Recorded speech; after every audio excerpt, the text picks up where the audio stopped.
Ce matin, on va aborder un thème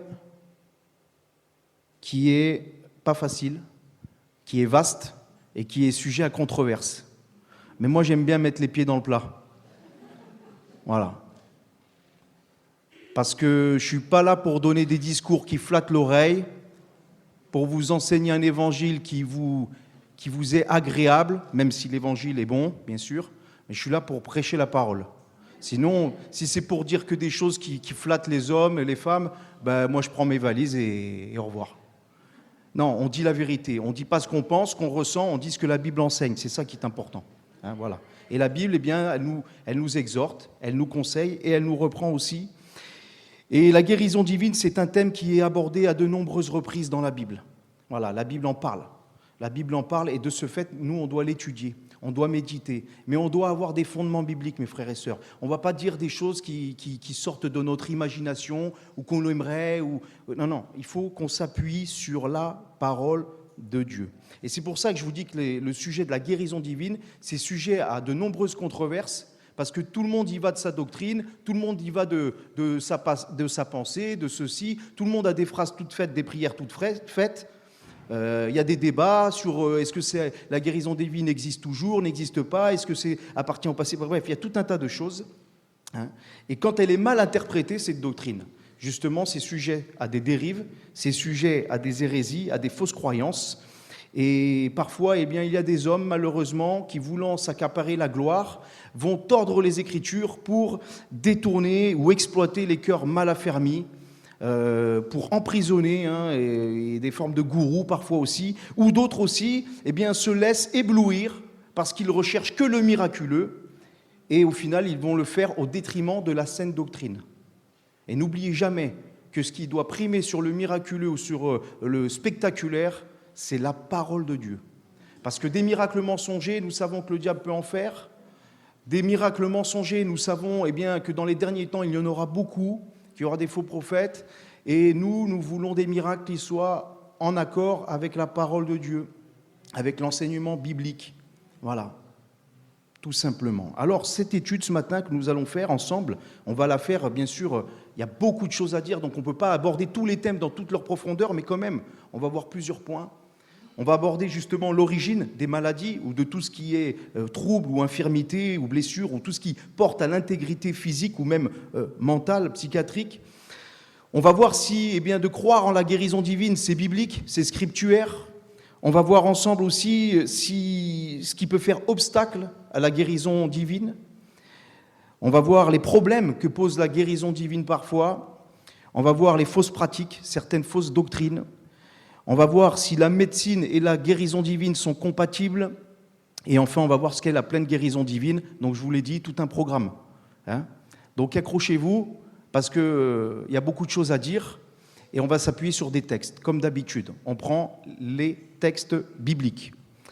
Allez, on y va. L'origine de la maladie. L'origine des affections, des troubles, des infirmités. D'où ça nous vient ? Eh bien, ça nous vient d'abord de la chute. D'abord de la chute. Romains chapitre 5, verset 12. C'est pourquoi, comme par un seul homme, le péché est entré dans le monde, et par le péché la mort, ainsi la mort s'est étendue sur tous les hommes, parce que tous ont péché. Lorsque l'homme, la femme ont péché, ont désobéi à Dieu, le péché est entré dans le monde, et le péché entrant dans le monde a entraîné tout un tas de dérèglements, de bouleversements. Est entrée bien sûr la mort physique, mais la mort spirituelle, d'abord premièrement, puis la mort physique. On voit qu'ils sont morts spirituellement, et puis des années plus tard, ils vont mourir physiquement. Parce que Dieu a dit, le jour où tu mangeras du fruit dont je t'avais interdit, eh bien, tu mourras. L'âme qui pêche, c'est celle qui mourra. Donc le péché entrant dans le monde a entraîné la mort et avec ça tout un tas de dérèglements, notamment la maladie. Pourquoi est-ce que certains naissent avec des malformations ? Ce sont les conséquences de la chute. Pourquoi il y a des bouleversements dans le monde ? Ce sont les conséquences de la chute. Pourquoi certains naissent handicapés ? C'est conséquences de la chute. Donc l'origine même de la maladie, c'est le péché. Voilà, c'est le péché originel. Donc tout simplement, eh bien, c'est l'origine naturelle entre guillemets. Parce que Dieu ne voulait pas ces choses au début Dieu a créé les choses pour que nous vivions en harmonie avec lui, l'adorions, mais il savait déjà que l'homme allait tomber, il avait prévu déjà un moyen pour nous sauver par la personne de Jésus-Christ. Donc c'est l'origine même de la maladie. Toutefois, on voit dans la Bible aussi qu'il peut y avoir d'autres raisons à la maladie. Par exemple, ça peut être la conséquence d'un péché, d'une rébellion envers Dieu. On voit ça comme le péché originel, mais on voit que quelqu'un qui sait qu'il pêche volontairement contre Dieu, ou involontairement, peu importe, mais en tout cas quelqu'un qui réalise qu'il n'est pas en situation régulière avec Dieu, Dieu peut utiliser un moyen de châtiment. Et il peut utiliser la maladie. Je vous le dis, ça va bouleverser ce matin, parce que vous allez entendre des choses qui sont bibliques, j'invente rien de nouveau, mais il y a des vérités qui doivent être établies, il y a des fausses croyances qui doivent tomber, il y a des choses qui vont rassurer aussi, qui vont vous interpeller aussi, et c'est important. Donc oui, Dieu peut utiliser le moyen de la maladie pour châtiment. Je m'appuie toujours sur des textes. Comme ça, ce n'est pas Rui Pires qui parle, c'est la Bible. D'accord ? Exemple de Zacharie, le père de Jean le Baptiste, l'époux d'Élisabeth. Vous vous souvenez très certainement que l'ange va annoncer à Zacharie qu'il va avoir un fils. Et Zacharie n'y croit pas. Et c'est ce qu'on lit dans Luc chapitre 1er, versets 18 à 20. Zacharie dit à l'ange, « À quoi reconnaîtrais-je cela ? Car je suis vieux et ma femme est avancée en âge. » L'ange lui répondit, « Je suis Gabriel, je me tiens devant Dieu, et j'ai été envoyé pour te parler et pour t'annoncer cette bonne nouvelle. Et voici, tu seras muet, et tu ne pourras pas parler jusqu'au jour où ces choses arriveront, parce que tu n'as pas cru à mes paroles qui s'accompliront en leur temps. » Ici, Dieu va châtier Zacharie temporairement pour le gagner, pour lui montrer que parce qu'il n'a pas cru, il va lui donner ce signe, il va être muet, jusqu'au jour où les paroles s'accompliront, pour montrer que Zacharie a manqué de foi ici dans la parole de Dieu et l'a mené bien sûr à considérer ces choses. C'est un exemple parmi 30 d'autres, j'aurais pu en prendre d'autres. Voilà. Donc Dieu peut châtier pour notre bien. L'Épître aux Hébreux en parle de cela, il y a plein d'autres textes qui en parlent. Mais je ne peux pas tout prendre, parce que sinon on va passer la journée. Et je pense que vous avez peut-être un programme cet après-midi. Si vous voulez, on reste, on prend tous les textes. Mais il faut m'apporter une bouteille d'eau déjà. Et voilà. Mais aussi, Dieu peut châtier, la maladie peut être une conséquence d'une rébellion volontaire qui nous amène même au châtiment pour nous perdre, pour perdre ses ennemis. Alors, vous n'êtes pas de ses ennemis, mais ça peut arriver. Je vous donne un exemple. Hérode Agrippa, qui, ne rend pas gloire à Dieu. Hérode Agrippa qui défie Dieu. Et un jour, il est dit dans Actes chapitre 12, versets 21 à 23, que Hérode a revêtu ses habits royaux, s'est assis sur son trône et a harangué publiquement les sujets. Et le peuple s'écria, « Voix d'un Dieu et non d'un homme !» Au même instant, un ange du Seigneur le frappa parce qu'il n'avait pas donné gloire à Dieu et il expira rongé par les vers. Vous voyez, c'est biblique, ce que je vous dis. Okay ? On aurait pu rajouter une longue liste de cela. Aussi bien dans l'Ancien Testament que le Nouveau Testament. On se souvient de Myriam, lorsqu'elle s'est rebellée, Dieu a envoyé la lèpre. Et c'est Moïse qui a dû intercéder. C'est dans Nombre, chapitre 12. On se rappelle par exemple du roi Joram, qui a été frappé d'une maladie des intestins. On se rappelle d'Ananias et Saphira, qui ont retenu le prix d'un champ, qui ont menti au Saint-Esprit, et ils ont expiré sur place. On se souvient du magicien Élimas qui a été frappé d'aveuglement, et tellement d'autres. Et tout cela, c'est Dieu qui leur a donné ce châtiment, ces maladies, cette infirmité en signe de jugement, de châtiment. Il y a une autre origine de la maladie, elle peut être démoniaque. Elle peut venir de Satan lui-même. Pourquoi ? Parce que parfois, on aurait pu laisser une porte ouverte à Satan. Ou dès l'instant où on n'est pas sous la protection du Seigneur, lorsqu'on n'est pas engagé avec le Seigneur, on n'appartient pas au Seigneur, donc on est vulnérable. Et il peut se passer des choses terribles. On lit par exemple ceci dans Matthieu chapitre 17, versets 15 à 18.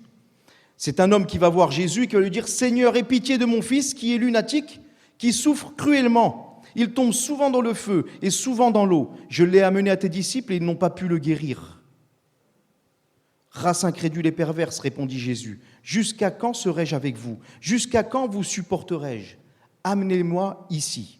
Jésus parla sévèrement au démon qui sortit de lui et l'enfant fut guéri à l'heure même. On voit ici, un jeune homme, un enfant qui est possédé et qui en plus est malade à cause de cette possession et Jésus donc va le guérir. Et cela vient de l'ennemi.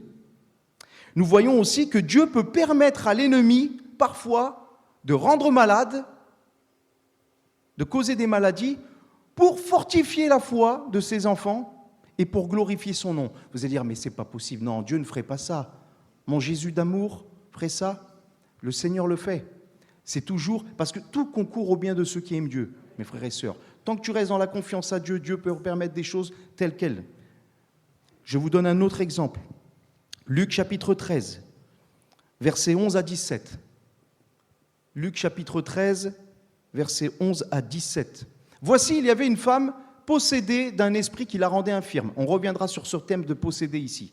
Possédée d'un esprit qui la rendait infirme depuis 18 ans. Elle était courbée et ne pouvait pas du tout se redresser. Lorsqu'il la vit, Jésus lui adressa la parole et lui dit « Femme, tu es délivrée de ton infirmité. » Et il lui imposa les mains. À l'instant, elle se redressa et glorifia Dieu. Mais le chef de la synagogue, indigné de ce que Jésus avait opéré cette guérison un jour de sabbat, dit à la foule « Il y a 6 jours pour travailler, venez donc vous faire guérir ces jours-là, et non pas le jour du sabbat. » Hypocrite, lui répondit le Seigneur, est-ce que chacun de vous, le jour du sabbat, ne détache pas de la crèche son bœuf ou son âne pour le mener à boire? Et cette femme qui est une fille d'Abraham, retenez ce terme, cette femme qui est une fille d'Abraham, et que Satan tenait liée depuis 18 ans, que Satan tenait attachée, que Satan tenait courbée, ne fallait-il pas la délivrer de cette chaîne le jour du sabbat? Tandis qu'il parlait ainsi, tous ses adversaires étaient confus et la foule se réjouissait de toutes les choses glorieuses qu'il disait. J'ai pris volontairement ce passage, j'aurais pu prendre plein d'exemples.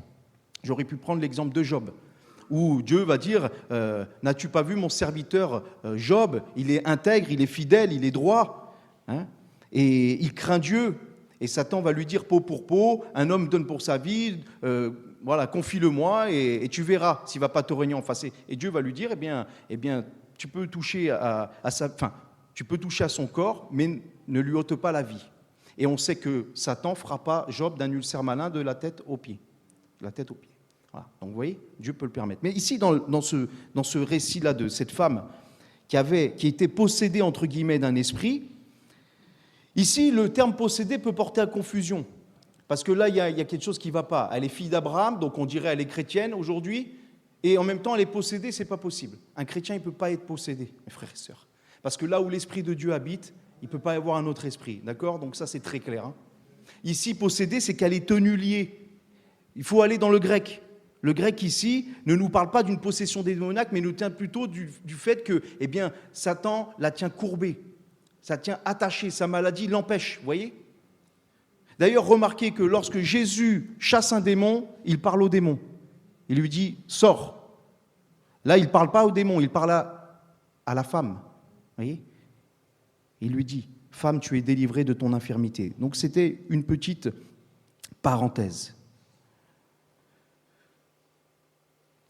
La maladie donc, peut avoir une origine démoniaque, si bien parce que nous avons laissé une porte ouverte ou parce que Dieu va permettre cela pour que nous demeurions dans la foi et pour glorifier son nom.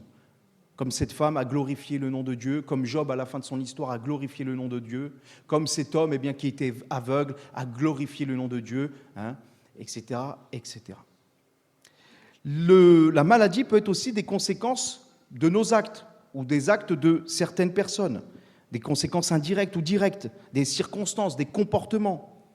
Vous vous souvenez de cet homme, Méphibosheth? Est-ce que vous en avez entendu parler?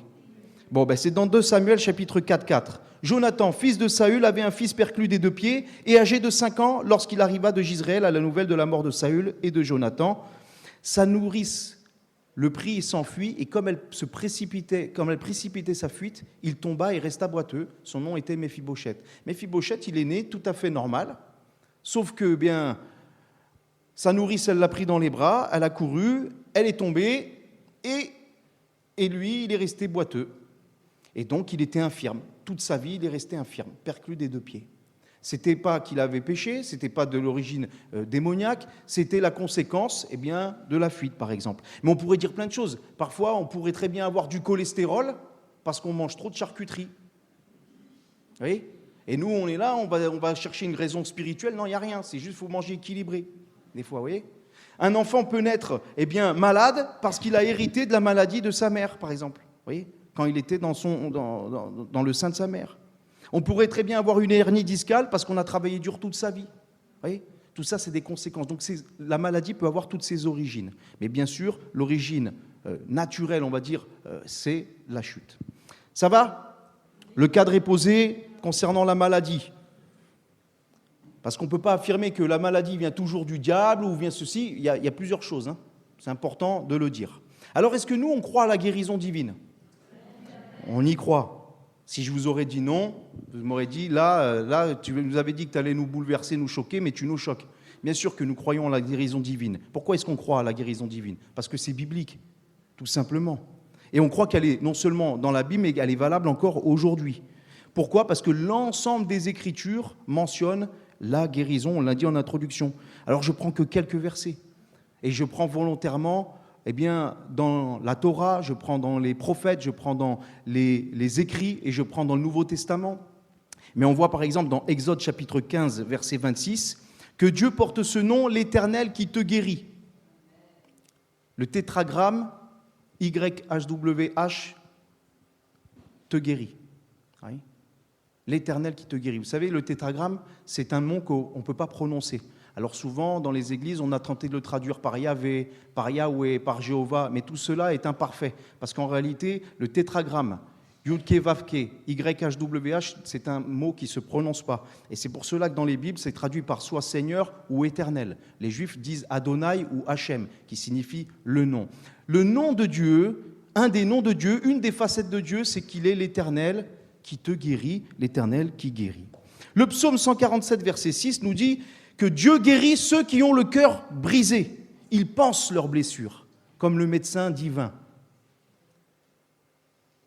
Jérémie, chapitre 17, verset 14, fait cette prière « Guéris-moi, Éternel, et je serai guéri. Sauve-moi, et je serai sauvé. » Et oui, nous prions pour les malades, nous prions pour que Dieu nous guérisse. Donc nous croyons en la prière aussi pour la guérison. Et puis nous voyons Jésus dans Matthieu chapitre 4, verset 23. Jésus parcourait toute la Galilée, il enseignait dans les synagogues, proclamait la bonne nouvelle du royaume et guérissait toute maladie et toute infirmité parmi le peuple. Et l'Épître aux Hébreux nous dit que Jésus-Christ est le même hier, aujourd'hui et éternellement. Donc nous croyons que Jésus, qui est la manifestation, l'incarnation de la parole de Dieu et qui, ici parmi nous ce matin, est capable de guérir toute maladie, toute infirmité, aujourd'hui et éternellement. C'est ce que nous croyons. Donc vous avez quelqu'un en face de vous qui vous prêche, qui croit en la guérison divine, mais en s'appuyant sur les Écritures. Parce qu'on va aller un peu plus loin. Parce que la guérison divine nous pose un problème, un petit problème. Le problème qui nous pose, c'est qu'on voit que les Écritures affirment que Dieu peut guérir toute maladie. On voit que dans les Écritures, à de nombreuses reprises, Dieu veut guérir. Dieu guérit. Jésus guérit. Et nous avons parmi nous été témoins d'une guérison, peut-être, pour nous-mêmes, pour les autres, de plusieurs guérisons. Mais force est de constater, tout de même, avec vérité, qu'il y en a beaucoup plus qui n'ont pas été guéris que ceux qui ont été guéris. Je me trompe ? Vous n'allez pas dire oui. Vous n'allez pas dire non. Vous devriez dire non, je ne me trompe pas. Les statistiques sont claires, c'est un fait. On prie, on a vu des guérisons, mais beaucoup pour ceux qu'on a priés n'ont pas été guéris. C'est un fait, d'accord ? Et là, on se dit, attends, qu'est-ce qui se passe ? Qu'est-ce qui peut faire obstacle à la guérison divine ? Jacques, chapitre 4, versets 14 à 16. Jacques, chapitre 4, versets 14 à 16. Je me suis trompé, mon frère. Ce n'est pas ce chapitre. C'est le 5. Ouais, je t'ai donné la mauvaise référence. C'était pour voir s'ils suivaient. T'as vu ? Ils suivent, hein ? Quelqu'un parmi vous est-il malade? Qu'il appelle les anciens de l'Église et que les anciens prient pour lui en loignant d'huile au nom du Seigneur. La prière de la foi sauvera le malade et le Seigneur le relèvera. Et s'il a commis des péchés, il lui sera pardonné. Confessez donc vos péchés les uns aux autres et priez les uns pour les autres afin que vous soyez guéris. La prière fervente du juste a une grande efficace. Donc on voit ici, si quelqu'un est malade, qu'il vienne aux anciens, et puis Jacques donne plusieurs recommandations. Du reste, vous notez ici que ce sont les anciens qui imposent les mains aux malades. Et dans la Bible, nous voyons que ce sont les autorités spirituelles qui imposent les mains aux malades. Donc ce n'est pas tout le monde qui impose les mains aux malades comme ça. Il y a des contextes particuliers où on peut se retrouver dans une chambre d'hôpital avec quelqu'un, où on va prier pour lui, on va imposer les mains. Mais dans le cadre normal de l'Église, ce sont les ministères, les frères qui imposent les mains aux malades. Petite parenthèse. On voit ici que ce qui peut faire obstacle à la guérison divine, c'est le manque de foi du malade. Ça pourrait être aussi le manque de foi des ministères, des anciens, des pasteurs. C'est l'incrédulité qui peut être un obstacle à la guérison. C'est possible.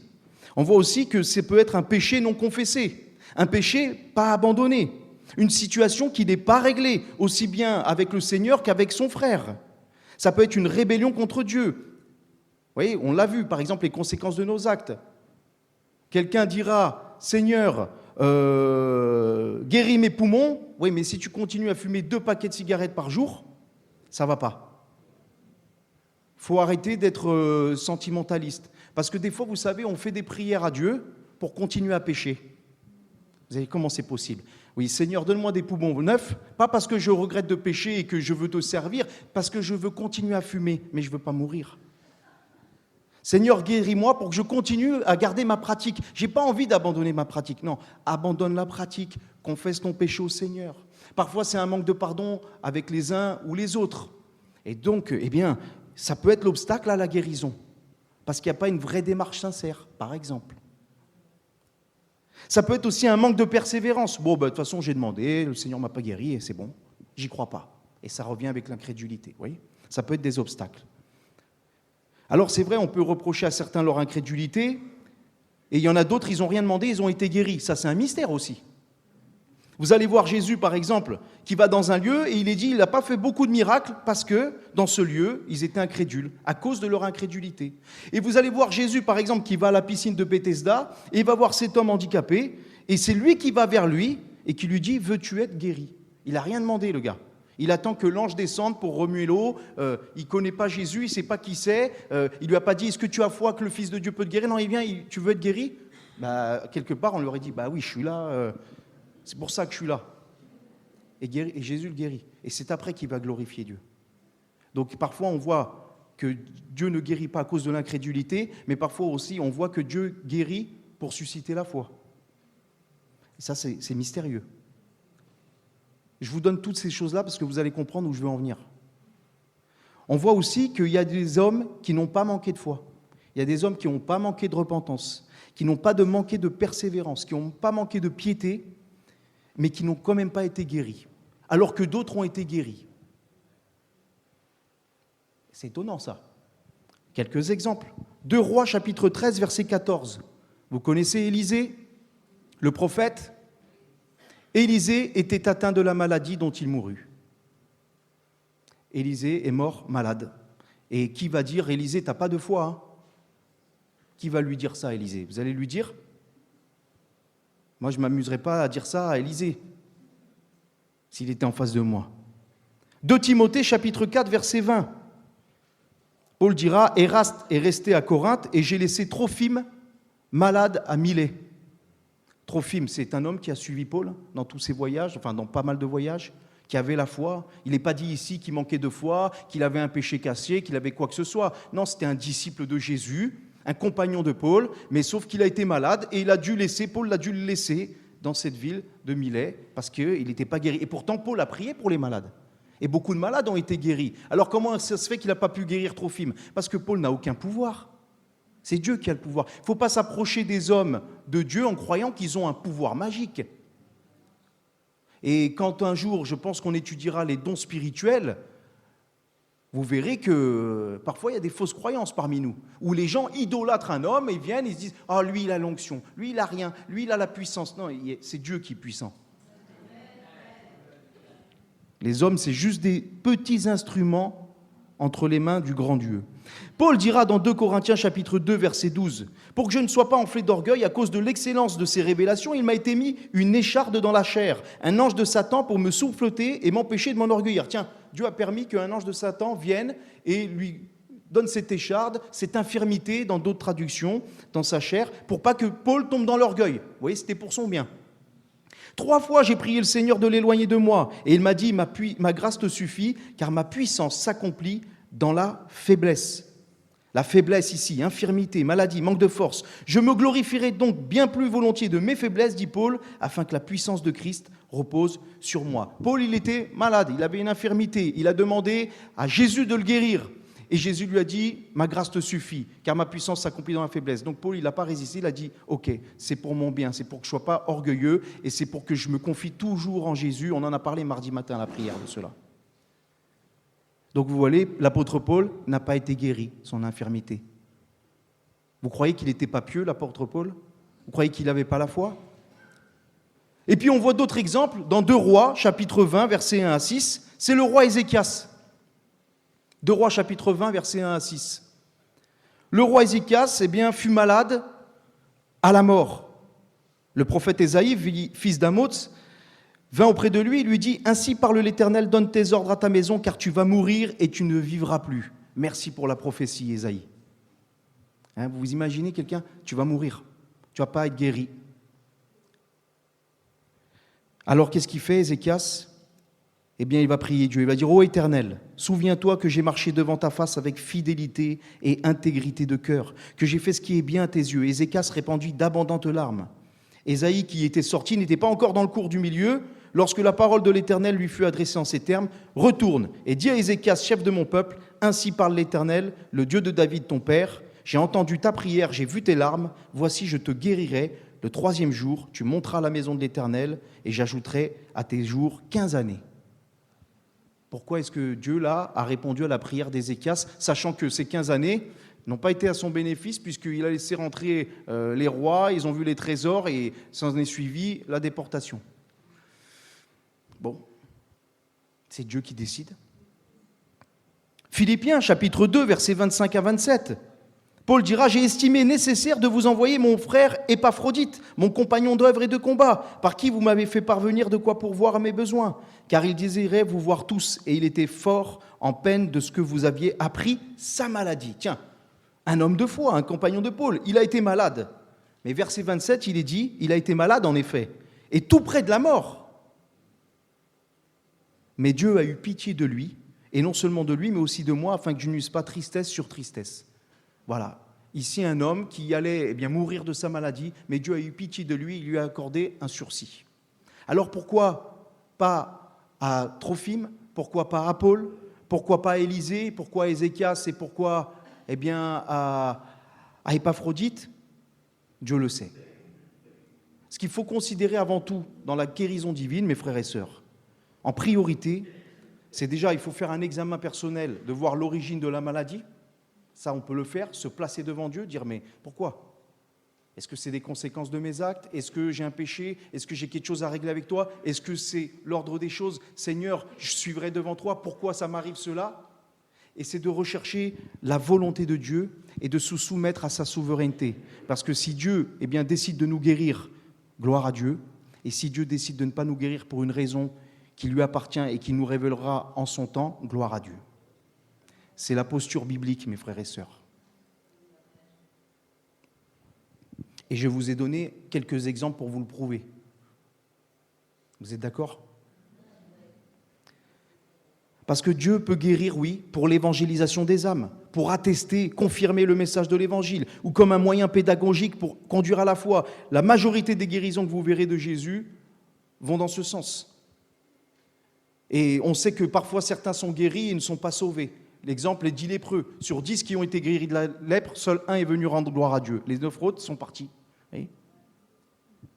Dieu peut ne pas guérir pour glorifier son nom, pour glorifier son nom au travers de la foi de son serviteur ou de sa servante qui va demeurer ferme dans l'épreuve et dans la maladie. Et jusqu'au dernier souffle sur le lit d'hôpital, il dirait, moi, je crois en mon Seigneur. Et on sera là spectateur et dire, quelle foi. Dieu peut glorifier son nom de cette façon-là aussi. Dieu peut ne pas guérir, Dieu peut guérir pour susciter la foi et ne pas guérir pour enseigner à marcher par la foi. Dieu peut guérir par compassion et ne pas guérir aussi par compassion. Comment ça? Dieu peut me guérir par compassion, il peut très bien ne pas me guérir. Regardez l'apôtre Paul. Ma grâce te suffit, Paul, parce que ma puissance s'accomplit dans la faiblesse. Et si je t'ai envoyé cette maladie, si j'ai permis cette infirmité, c'est pour que tu ne tombes pas dans l'orgueil. Et dites-moi, si vous deviez tomber dans l'orgueil là, et que vous aviez le choix entre tomber dans l'orgueil et vous éloigner de Dieu, ou Dieu vous dit, je vais te rendre malade, mais tu resteras dans l'humilité, tu m'appartiendras, qu'est-ce que vous choisiriez? C'est dur à dire, hein? Je vous ai dit que j'allais vous bousculer ce matin. De toute façon, mes frères et sœurs, qu'on soit guéri, qu'on ne soit pas guéri, un jour ou l'autre, l'ordre naturel des choses va arriver. Tous ceux qui ont été guéris dans la Bible, ou même ressuscités dans la Bible, ils ont fini par mourir. Ils ont fini par mourir et ils ne sont pas tous morts en bonne santé. Ça serait une erreur de le dire. On va lire un texte ensemble, Ecclésiaste, chapitre 12, versets 1 à 8.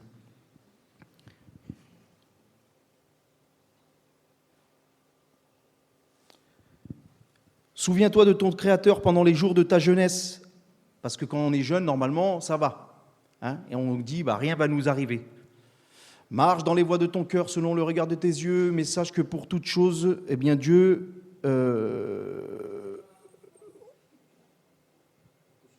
Non mais attendez, je me suis encore trompé de référence là, c'est pas ça. C'est pas ça, je vous le lis.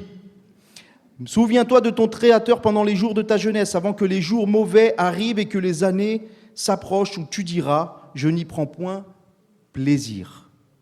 Avant que s'obscurcissent le soleil et la lumière, la lune et les étoiles, et que les nuages reviennent après la pluie. Il est question des saisons, de la vieillesse. Le temps où les gardiens de la maison tremblent, les mains qui commencent à trembler, les bras qui commencent à perdre de force, où les hommes forts se courbent, les jambes qui commencent à faiblir sous le poids des années,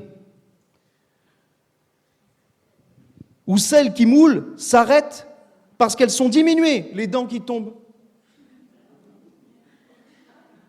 où ceux qui regardent par les fenêtres sont obscurcis, la vue qui baisse. C'est un langage poétique, où les deux battants des portes se ferment sur la rue quand s'abaisse le bruit de la meule. Sourds, les oreilles. Où l'on se lève au chant de l'oiseau. Oh là là, je ne comprends pas, je me lève à 3h du matin, à 4h du matin. Avant, je faisais la grasse matinée. Où l'on redoute ce qui est élevé, où on a la terreur en chemin. Et oui, parce qu'on a peur de se faire mal, on a peur, la moindre chute peut être terrible. Où l'amandier fleurit, les cheveux blancs. Où la sauterelle devient pesante et le cap n'a plus d'effet, la baisse du désir. Où l'homme s'en va vers sa demeure éternelle et les pleureurs courent les rues. Avant que le cordon d'argent se détache, que le vase d'or se brise, que le seau se rompe sur la source, que la roue se casse sur la citerne, il est question de la mort, avant que la poussière retourne à la terre comme elle y était et que l'esprit retourne à Dieu qui l'a donné. Donc vous voyez, tu peux être guéri 100 fois miraculeusement un jour ou l'autre. Il viendra un moment où Dieu ne va pas te guérir ta surdité, de ton aveuglement, de ton mal. Pourquoi? Parce que c'est l'ordre naturel des choses. Et il faut s'y rendre à l'évidence. C'est pour ça que nous ne nous attachons pas au visible, mais à l'invisible. Et c'est là qu'on va aborder le thème des fausses pratiques, des fausses doctrines aussi. Parce que dans nos milieux pentecôtistes charismatiques, on a parfois des problèmes d'interprétation. On a tellement mis l'accent sur la guérison, et nous croyons en la guérison, c'est pour ça que je l'ai dit au début, mais on a tellement mis l'accent sur le miraculeux, la guérison, qu'on l'a placé au détriment de la doctrine biblique.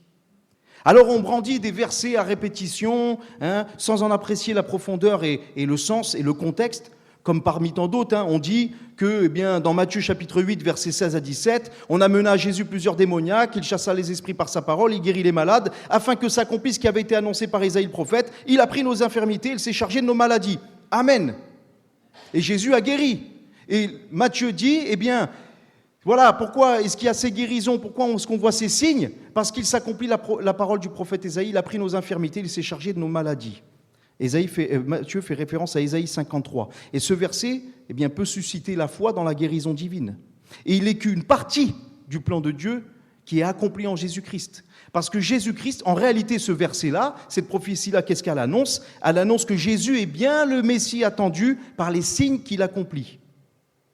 Et bien le Messie attendu qui prend du terrain, qui gagne sur les œuvres du malin, qui vient détruire les œuvres du diable. Mais attention, la doctrine qui déclare, qui dit que ceci est la promesse, que quiconque place sa foi dans l'œuvre de Jésus, dans la croix de Jésus, est instantanément guéri de toutes ses maladies pour tout le temps, c'est erroné. Parce qu'en réalité, si c'était le cas, Paul, Trophime, Élisée et les autres, ou ils auraient manqué de foi, ou alors c'est Dieu qui manque à sa parole. Et on avait vu que les deux cas, ce n'est pas possible. Le problème de ça, si on interprète mal, si on ne prend pas le texte dans toute sa profondeur, et on y reviendra en conclusion, c'est qu'il y a beaucoup de chrétiens qui vont croire dans le texte, dans ce que ne dit pas le texte. Ou beaucoup de chrétiens qui vont dire finalement, si je ne suis pas guéri, c'est que je n'ai pas la foi. Ou finalement, beaucoup de chrétiens qui vont se dire, mais si je ne suis pas guéri, pourtant je crois dans l'œuvre de la croix, mais je ne suis pas guéri, c'est peut-être que Dieu ne m'aime pas.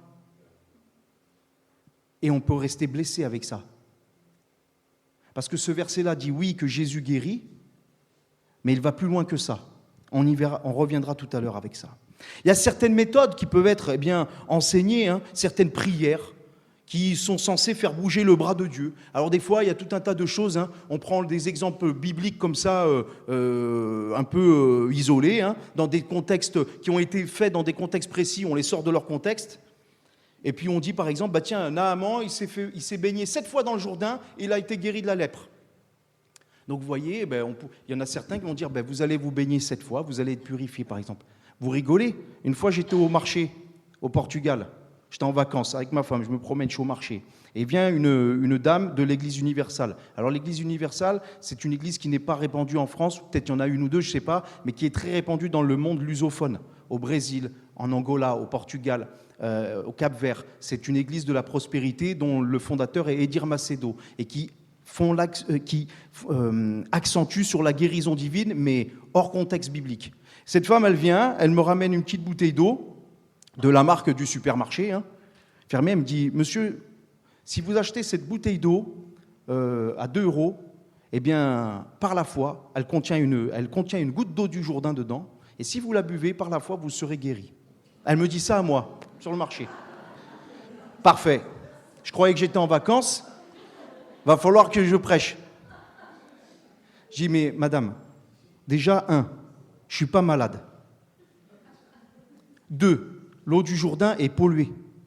Donc si vous me dites qu'il y a de l'eau du Jourdain là-dedans, je ne vais sûrement pas acheter cette bouteille. Et 3, d'où vient cette doctrine? D'où vient qu'il faut que je paye même 2 € pour être guéri maintenant? C'est quoi ça? Oui, mais vous comprenez. Arrêtez. Voilà, voyez, mais ça va jusqu'à là. Sauf qu'il y a des gens qui achètent. Il y a des gens qui passent la carte bleue. Il y a des gens qui... Voilà, par exemple, on peut prendre... les eaux d'Élysée. Les eaux d'Élysée, ils ont guéri. Ils ont ressuscité un mort, les eaux d'Élysée. Mais il y a un contexte, il y a un enseignement, il y a une pédagogie derrière. Et certains, alors, ils vont dire, il y a un homme qui s'appelle Bénihin, un faux prophète. Je vais dire des noms, je vais citer des noms. Parce que je sais que des fois, on dit, il ne faut pas citer des noms. Mais moi, je vais en citer quand même. Parce que la Bible, elle dit, par exemple, vous avez Jésus qui va dire, allez voir ce renard. Vous avez Jean-Baptiste qui va dénoncer Hérode, qui a pris la femme de son frère Philippe. Vous avez Paul qui va dire « Démas m'a abandonné pour le siècle présent », qui dira « Alexandre le forgeron m'a fait beaucoup de mal ». Donc il faut poser des noms aussi, parce que ces hommes-là ne se cachent pas pour exposer leurs fausses doctrines et leurs mensonges. Pourquoi est-ce que nous, on devrait les cacher? Alors Bénihin, vous savez ce qu'il fait Bénihin? Il va se recueillir sur la tombe de Catherine Kuhlmann. Mais ça lui donne des forces, vous voyez? C'est mystique. Ça se rapproche de la sorcellerie. Bénihin est un faux prophète, Catherine Kuhlmann aussi. Il faut arrêter. Ah, ben, les eaux d'Élysée, ouais, ça nous fait penser à ça. Ou encore ceux qui parlent du bord du vêtement de Jésus. Alors on voit aujourd'hui, on voit sur YouTube, là, sur les sites internet, je vais être un peu plus long ce matin, je vous le dis, mais sur les sites internet, des gens qui prennent leur veste et qui frappent les gens et ils tombent tous à la renverse et ils sont bénis. Bon, alors on voit, ils tapent des gens, bon, il y en a qui tombent, il y en a qui tombent pas, vous voyez. Et il y a l'onction dans la veste, soi-disant, comme le bord du vêtement de Jésus. On voit des hommes qui font ça, Cospiel, Marcelo Tunasi et compagnie. Des gens qu'on peut suivre sur Internet, qu'on va se dire « Ah, mais je ne savais pas, mais c'est quoi, ça vient d'où ça ? C'est pas biblique. » Je suis désolé de vous le dire. Vous êtes d'accord avec moi ? Vous êtes d'accord ? Vous n'êtes pas d'accord ? C'est pas grave. Vous avez les mouchoirs de Paul, l'ombre de Jésus. Ah, on vend de l'huile d'onction, on vend de l'eau. Alors nous, on se moque des catholiques. Ah, regardez ces catholiques, ces imbéciles, ces idiots, ils achètent de l'eau bénite. Ouais, mais il y a des chrétiens, ils achètent de l'huile d'onction. Elle est là, la fiole d'huile d'onction, pour oint d'huile. C'est de l'huile d'olive, ou je sais pas. C'est le même pour faire la vinaigrette. Il n'y a pas de pouvoir dans l'huile. C'est pas parce qu'on va faire une prière sur l'huile qui va te protéger. Vous rigolez, mais vous savez, au Brésil, on vend de l'huile même pour faire frire votre poulet. Pour pas que ça soit empoisonné. Pour oindre votre voiture, même pour oindre votre carte bleue, pour que les finances aillent bien. Vous voyez, ça va jusqu'à là. Les hérésies. Et des gens tombent dans le panneau, des gens achètent. Parce qu'il y a des gens, ils ont tellement plus d'espoir, ils ont dépensé tout ce qu'ils avaient, ils n'ont pas été guéris. Le moindre, celui qui lui donne un peu d'espoir, ben ils y vont. Ils y vont. Ou alors invoquer le nom de Jésus comme une formule magique. Demandez aux 7 fils de Séva qui ont invoqué le nom de Jésus. Ils se sont fait violemment frapper. Donc attention à ces méthodes qui ne servent à rien. C'est la prière de la foi. Attention à tout un tas de méthodes, à tout un tas d'artifices, à tout un tas de spectacles et qui pourraient nous éblouir. Mais il y a aussi cette fausse doctrine qui pullule et qui touche nos assemblées de Dieu. Et je vais le dire, c'est la confession de foi, la pensée positive, la parole de foi. C'est une fausse doctrine. D'accord ? Et je sais qu'il y en aura qui ne sont pas d'accord avec moi, mais ce n'est pas grave. La confession positive, je vous le donne la définition, c'est la pratique de déclarer à voix haute ce qu'on veut voir se produire pour que Dieu agisse.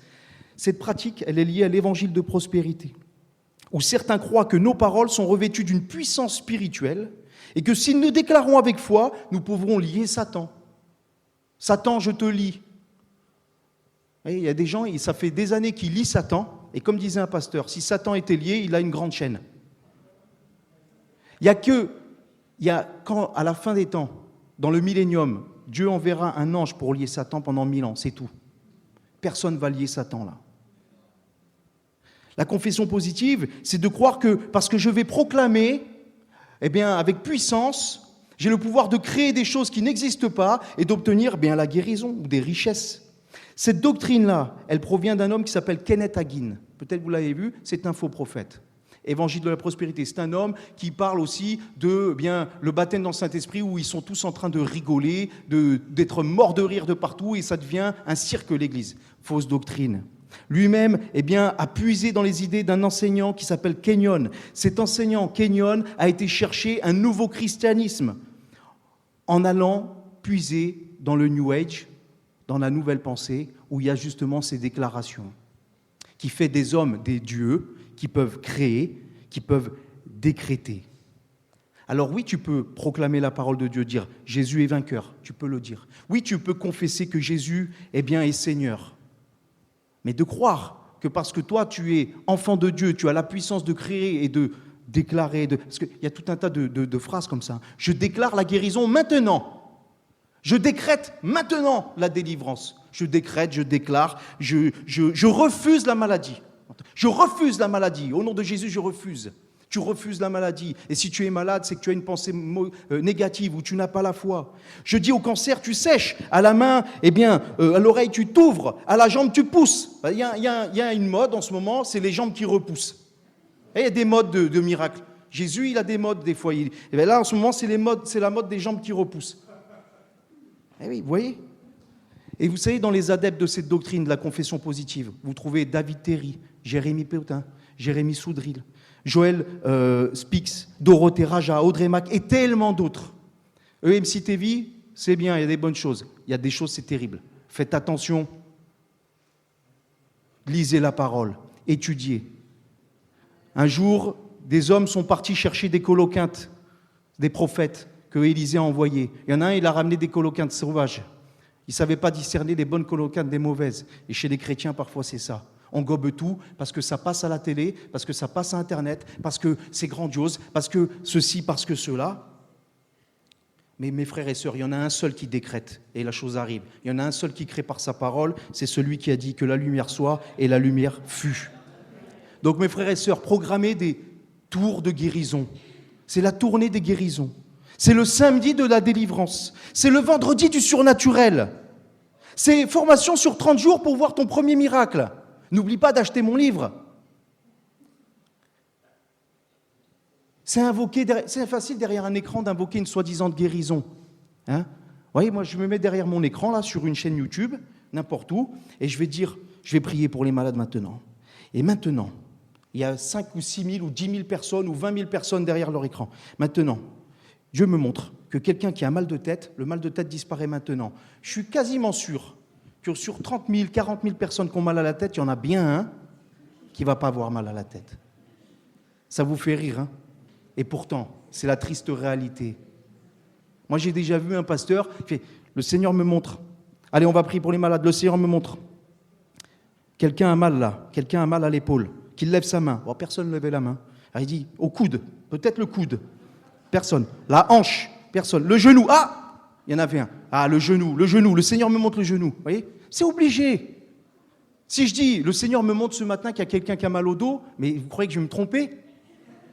C'est obligé. Eh oui, voilà, déjà j'en ai un. Vous voyez? Et vous allez dire, oh, quel prophète extraordinaire.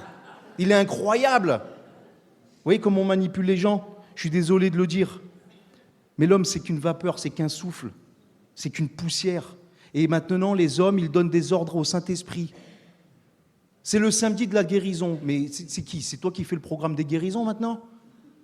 La Bible nous dit dans 1 Corinthiens 12, 11, il y a un seul esprit et même esprit qui distribue toutes ces choses. Et il les distribue à chacun comme il veut, selon son bon plaisir, selon sa volonté. C'est le Saint-Esprit qui décide du moment de la guérison et de la délivrance. Et on l'a vu avant. C'est pas nous, bah tiens, allez, jeudi délivrance, vendredi guérison, samedi Shabbat, dimanche on verra. J'ai rien prévu. Non mais c'est ça. Un programme de 30 jours vendu sur Internet pour voir sa première guérison. Comme un régime, comme je ne sais pas ce qu'on vendrait. Vous voyez comme ça paraît ridicule? Et ça atteint nos milieux, mes frères et sœurs. Alors faisons attention à ça.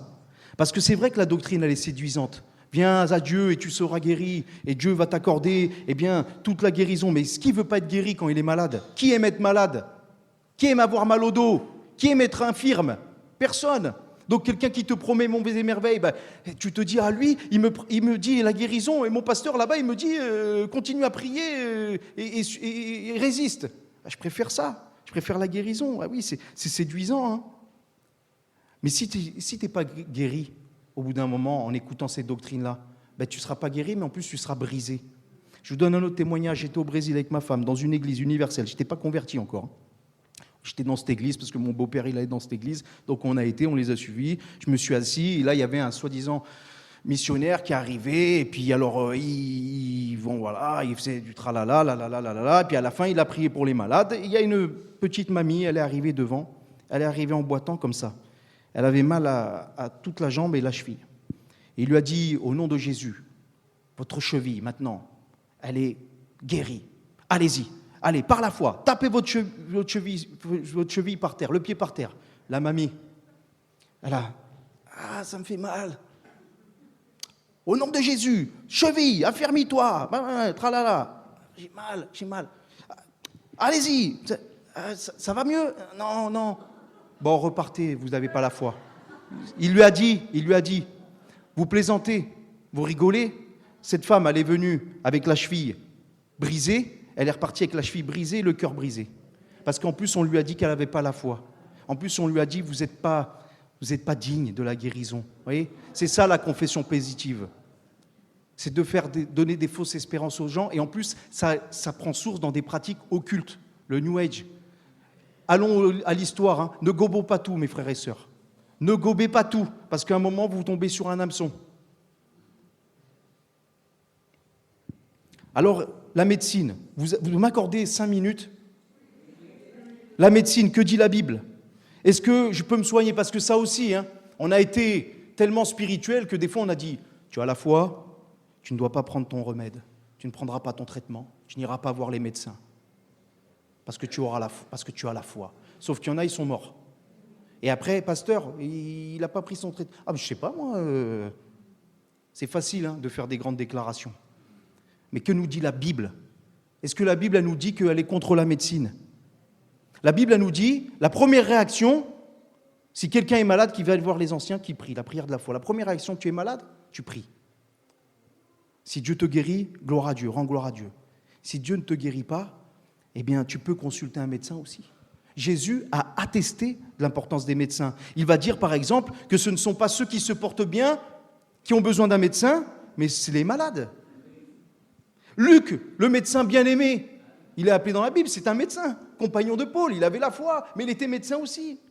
De Romains, chapitre 20, verset 7, Ésaïe, lorsqu'il a été, dire à Ézéchias, justement, on parlait tout à l'heure qu'il allait être guéri, qu'est-ce qu'il a fait? Il a pris une masse de figues et il l'a appliquée sur l'ulcère d'Ézéchias. Et Ézéchias guérit. Et là, on voit le mélange du surnaturel de Dieu et de la guérison naturelle. Parce que c'est Dieu qui permet qu'il y ait des médecins aussi. C'est Dieu qui conduit la main des médecins. Des fois, la chirurgie, c'est tellement précis que tu te dis, comment ils ont fait? Parce que Dieu t'a fait grâce.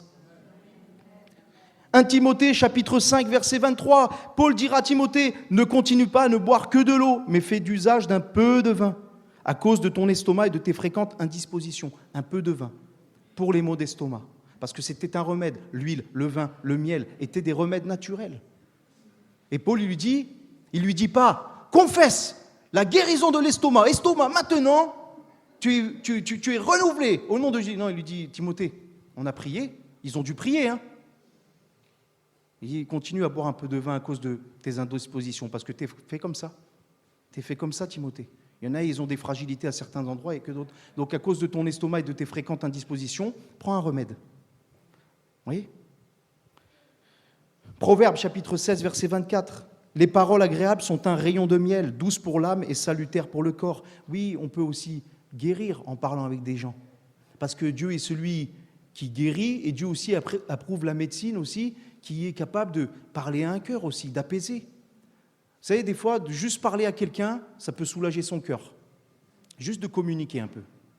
Et de dire à quelqu'un, et tu vas voir, mon frère, Dieu il t'aime, et il sait toutes choses, et persévère. Et de toute façon, on a foi en lui. Ça fait du bien à ton cœur, dans les moments difficiles. C'est vrai ou pas? Vous voyez, c'est un remède aussi. C'est pas un remède miracle, c'est un remède normal, naturel, d'un cœur à un cœur. Donc la Bible n'est pas opposée à la médecine et ce n'est pas un manque de foi de se faire soigner après avoir prié. Le médecin t'a commandé un traitement, prends-le. Voilà. Après, on peut discuter sur des fois des traitements qui nous disent, je ne suis pas médecin, mais ce que je veux dire par là, c'est ne faisons pas les superman spirituels, de dire au nom de Jésus, je ne prends rien, à moins que Dieu t'ait donné une parole. Et ça, je vous le dis, si on étudie les dons spirituels, on parlera du don de la foi, c'est autre chose. Dieu, il peut te dire. Mais normalement, si tu l'as reçu, tu es sûr. C'est un autre sujet. Je termine. La pleine guérison, mes frères et sœurs, c'est la résurrection, c'est la vie éternelle. Paul dira dans 2 Corinthiens, chapitre 4, verset 16, « Ne perdons pas courage. Ne perdons pas courage. Tu es malade, tu es en détresse, Dieu ne t'a pas accordé la guérison cette fois-ci, il te l'avait accordé auparavant et il ne l'accorde pas.